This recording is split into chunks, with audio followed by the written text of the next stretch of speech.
We're here on Hamilton Island and it's Layday, halfway through race week, and the Bow Caddy team have been pretty busy. So Crosbie, can you tell us some of your race highlights so far? Yes, it's been, as always, a beautiful place to sail. 2 days of fairly light conditions, lots of colour, not so much movement, but boy, you can't pass up Big Tuesday. Yesterday's racing was pretty spectacular. And hats off to Dennis Thompson and his race team. They just stayed patient and determined. It was howling in the morning, about 37 knots, whistling past the bommy deck at the club there. And they were just waiting for the slightest downward trend in the breeze, and they got everybody out. Sure enough, as soon as it was under 30 knots, 90 minutes from flag down to getting them on the water, and he got pretty much everybody away on a really good race in sort of easing breezes. Most spectacular, without a doubt, Beau Carl Kwok's Mod 70 trimaran, 34 knots with 2 reefs and a small jib. Pretty impressive stuff. So it's early days in the event so far, but can you see any potential winners coming through? It's always a dangerous thing. It's a bit like the Sydney Hobart. It's very dangerous to be sort of putting predictions in sort of ahead of the game. 3 races down, 3 to go. Unless you're a lot of points clear, it's a big call to make. My predictions for a couple of them, if I was in Ray Roberts' Hollywood Boulevard division, I'd be cursing because he's had 3 bullets already and it doesn't show any signs of not getting 6. So that one's going to be hard. Marcus Blackmore, Hooligan, TP52, again, really full-on team. Real top-notch crew there, and he's had a few wins here over the years, and he again is well ahead in, or at least at the moment in IRC Division 1. When you start getting into the Hamilton Island class, that's cruising class, so that's performance handicap. So there's a bit of a trick here for those that been around for a while, which is not put your head up too early, because the point of the performance handicap system is that it literally is checked every day according to how you fare. So if you go up too early and get high points really early, you'll find your handicap's getting worked down. So the trick apparently in that one is to stay about, below number 8 for the first half of the week, and then really go for the latter half, and hopefully you get up to the top. Of those sorts of divisions, I think Edward Earl's Ishtar's got, 9 points clear.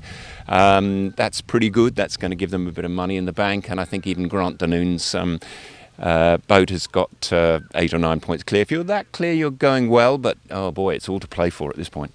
So what's the forecast for the rest of the week? I think we've had the biggest winds on Tuesday. It's Layday today, sort of mixed winds. It's probably going to gradually lighten, but it's looking pretty good. Thursday, southeast 14 to 18 knots. Friday, a little bit less, maybe 12 to 16. Saturday, possibly again on the lighter side. But boy, all of it under sunny skies. What's not to love about this place?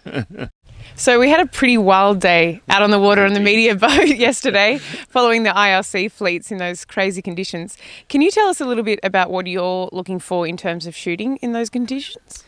Yeah, it's a lot of fun actually, but you kind of need to know what you're doing. I think a lot of people, photographers who are coming into the game, kind of think you've got to have expensive gear and long lenses, but the reality is that it's probably more about getting the boat in the right place, and that gets to be pretty important, and you can tell why that matters, because you don't need special gear. I mean, you shot a fantastic video yesterday of Zen on your iPhone. That's brilliant. The kit's so good these days, you don't need to have the top-end stuff. It helps a bit at certain times.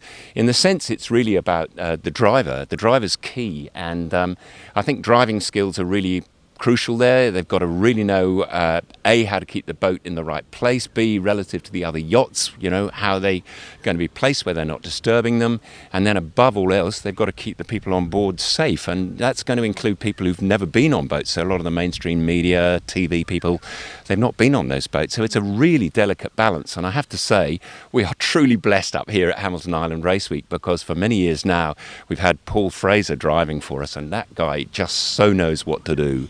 And he's got probably some of the best sort of balance of those really requisite skill sets that I've ever experienced in all the years I've done this here and overseas, which is fantastic to have him.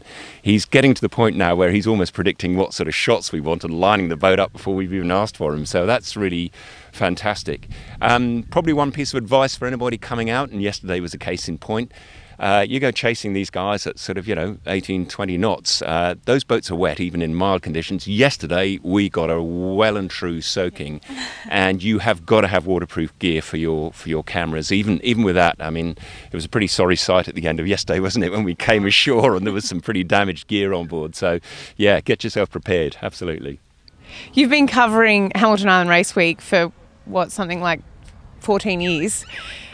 Can you tell us, why do you think people keep returning? Why do people come back?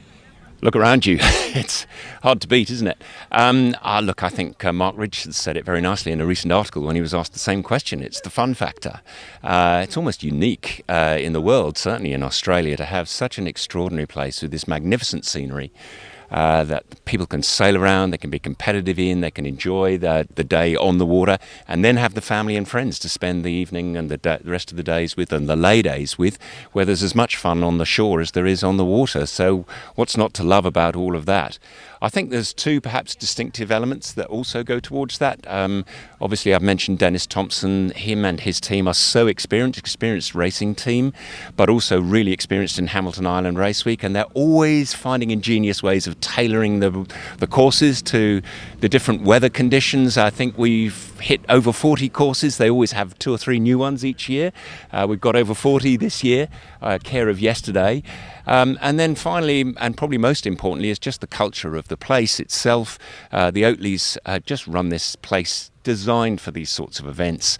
And Glenn Burke, their CEO, again, just making all of those little tweaks. So over the 14 odd years I've been covering this race week's changed every year in some form, just responsive to who's coming. And that probably explains why I think we've got the second largest fleet in the history of the event, 234 yachts, the backbone of which really is the cruising divisions. They absolutely love it. So, hey, it's a pretty impressive place to come back to every year.